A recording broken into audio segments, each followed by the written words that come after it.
Hey guys, I just wanted to make a video on the Honda Accord AVAS system because I haven't seen any videos on YouTube showing what it sounds like on the 2021 year model.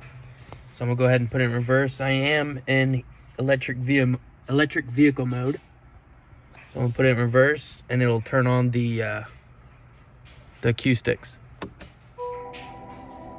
So it's really loud because I'm in the garage, but you'll be able to hear it as I pull it out.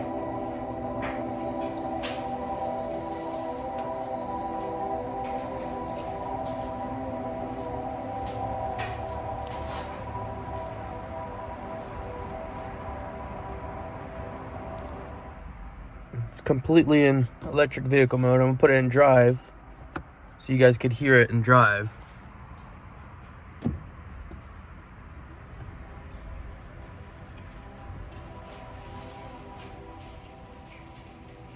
It's definitely louder in reverse for some reason. But I haven't found a way to put up the volume or put down the volume. But that's what it sounds like.